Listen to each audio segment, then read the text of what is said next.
येणाऱ्यांचे स्वागत करतात ती घराची दारे। आपले घर, बंगला, ऑफिस, फार्म हाऊस यासाठी सुंदर डिझाईन केलेली jumbo French door, safety door आणि तीही 18 गेज GI सेक्शन मटेरियल वापरून आणि 80 मायक्रॉन पावडर कोटिंग केलेली, संपूर्णपणे मेंटेनन्स फ्री।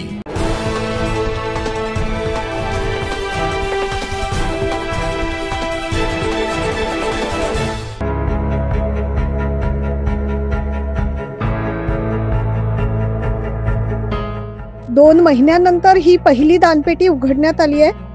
भाविकांनी किती दान दिलंय ते पाहूया। जाणून घेऊया सविस्तर बातमी।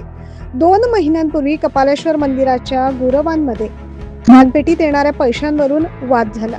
ट्रस्टने केलेली मागणी आणि भाविकांच्या तक्रारीनंतर मंदिरातील सर्व दानपेट्या धर्मदाय सह आयुक्तांच्या आदेशाने सील करण्यात आल्या। त्या आता पूर्ण भरल्याने मंगळवारी निरीक्षकांच्या उपस्थितीत त्यातील एक दानपेटी उघडण्यात आली आहे।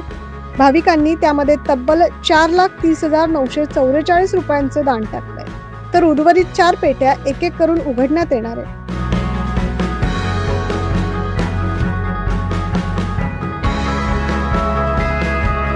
सर्व दानपेट्यांमधील रक्कम मोजण्यास साधारण 2-3 दिवसांचा कालावधी लागणार असल्याचं कपालेश्वर देवस्थान ट्रस्ट कडून सांगण्यात आलंय।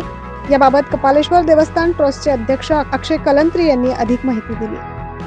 संस्थान श्री कपालेश्वर महादेव मंदिर येथे काही दिवसांपूर्वी गुरुवांमध्ये दानपेटीवरून झालेल्या वादामुळे तक्रारदार देवेंद्र पाटील यांच्या तक्रार अर्जाप्रमाणे मंदिरातील सर्व 5 दानपेट्या या सील करण्यात आल्या होत्या। सदरील घटनेला जवळपास 2 महिने झाल्याने सदरील दानपेट्या या पूर्णपणे भरलेल्या असताना संस्थांच्या वतीने सदरील दानपेट्या उघडून त्याची मोजणी करण्याबाबत मान्य धर्मादाय उपायुक्त कार्यालयात अर्ज करण्यात आला होता। त्या अर्जावर केलेल्या आदेशाप्रमाणे सर्व 5 दानपेट्यांचे सील उघडून त्यात येणारी रक्कम ही संस्थांच्या खात्यात मोजणी करून भरण्याचे आदेश पारित करण्यात आले होते व त्यानंतर सदरील दानपेट्या पुन्हा सील करण्याचे आदेश करण्यात आलेले आहेत। त्यापैकी पहिली दानपेटीची मोजणी आज दिनांक 3 डिसेंबर 2024 रोजी सकाळी 11:30 ते संध्याकाळी 7:30 या दरम्यान पहिली संस्थांच्या दानपेटीची मोजणी पूर्ण झालेली आहे आणि सदरील दानपेटीमध्ये 4,30,944 रुपये इतकी रोख रक्कम प्राप्त झालेली असून सदरील रकमेचा भरणा हा संस्थांच्या खात्यात करण्यात येणार आहे। त्याचप्रमाणे येत्या 2 दिवसात उर्वरित 4 दानपेट्यांची मोजणी करण्यात येऊन त्याही रकमांची भरणा हा संस्थांच्या बँक खात्यात करण्यात येणार।